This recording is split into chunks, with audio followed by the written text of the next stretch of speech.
m'appelle Isabelle, j'ai 55 ans, je souffre de la fibromyalgie depuis 2007.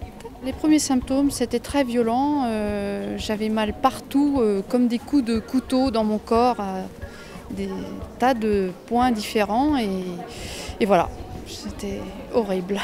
Tout était devenu pénible, se lever, marcher, je continuais évidemment à faire mon travail mais de façon très, très difficile. Quand j'ai eu mal comme ça, aussi fort, j'ai déjà été chez le médecin et qui était très étonné que je me plaigne autant. Il s'est dit elle a quelque chose de très grave, il a pensé à ça, il m'a fait diagnostiquer par un rhumatologue et donc comme on ne connaissait personne qui soignait ça, il m'a donné donc des médicaments et que je n'ai plus pris parce que ça me rendait malade. Et donc je me suis orientée toute seule vers une psychothérapie en me disant je ne suis pas bien, je vais m'en sortir toute seule, etc.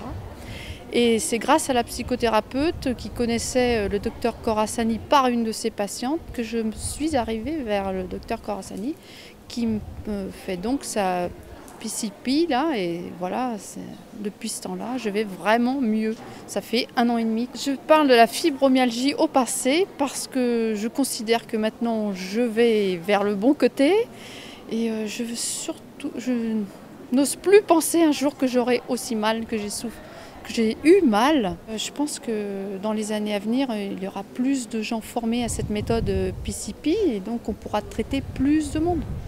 Voilà, c'est ce que j'espère pour tous ces gens qui souffrent. Le message que je pourrais transmettre à une personne fibromyalgique, c'est déjà surtout ne vous désespérez pas, on peut faire quelque chose pour vous et regardez devant parce que vraiment il va y avoir besoin de beaucoup d'énergie. Psychologiquement, il faut être solide. Cette journée, déjà, c'est important. Ça veut dire au moins que c'est reconnu, ça commence à être reconnu. Et puis aussi, c'est pour informer les gens qui n'ont pas de solution aussi.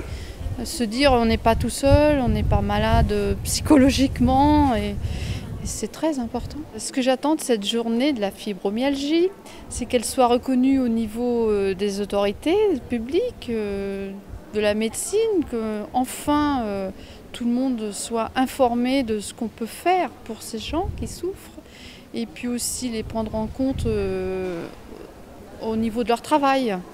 Peut-être à faire des aménagements, des mi-temps thérapeutiques. Enfin, je ne suis pas médecin, mais bon, voilà. Et puis moi, je me suis dit à l'issue de cette matinée que j'allais m'engager bénévolement pour aider les autres fibromyalgiques.